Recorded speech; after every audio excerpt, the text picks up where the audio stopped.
ल त्यो पुल्दी गेट पनि राम्रैसँग घुम्ने हो भने त लाग्ने रहेछ 2-3 घन्टा। अब हामी चाहिँ जस 1 घन्टामा यहाँ चाहिँ बिताएर हामी फर्किँदैछौँ। पारी बेलुन पनि बन्दै रहेछ अब।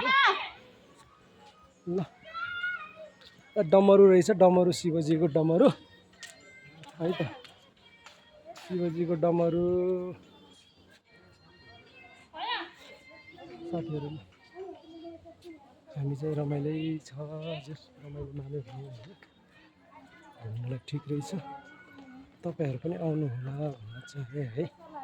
ल साथीहरूलाई स्वागतम छ। यताबाट पनि झर्न मिल्ने रहेछ क्या हो? यतैबाट झरम हो।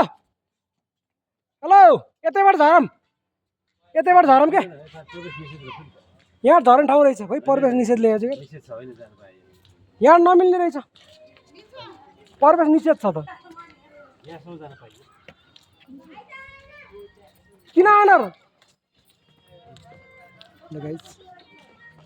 पोखरा, प्यारो पोखरा। यो चाहिँ कुन नदी हो?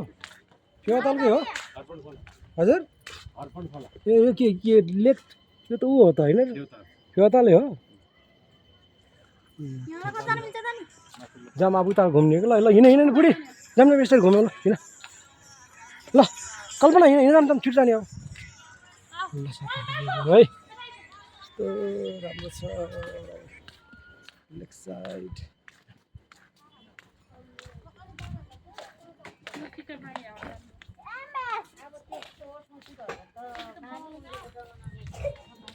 निक्सन आऊ छिटो कान्छी, ल अब जाने हो। त्यही त नि भनेको के र अब। ल ल ल ल कान्छी आऊ छिटो।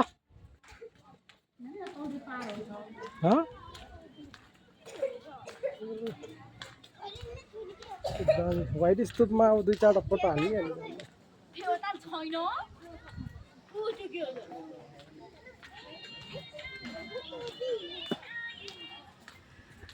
साथीहरू हामी चाहिँ अब लाग्यो है। ल खै त निक्सन अलि छिटो आऊ न।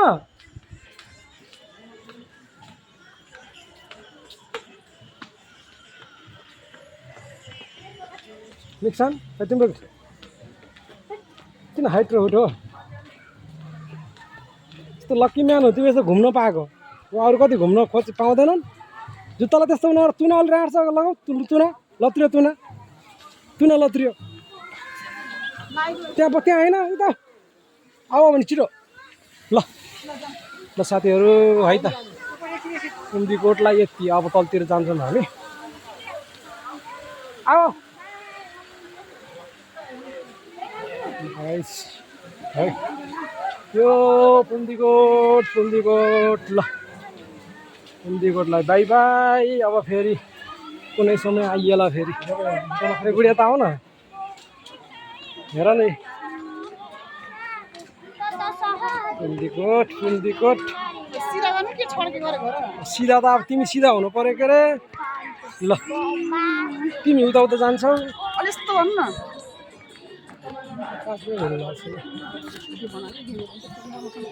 यस्तै त नि भिडियो बनाउनु।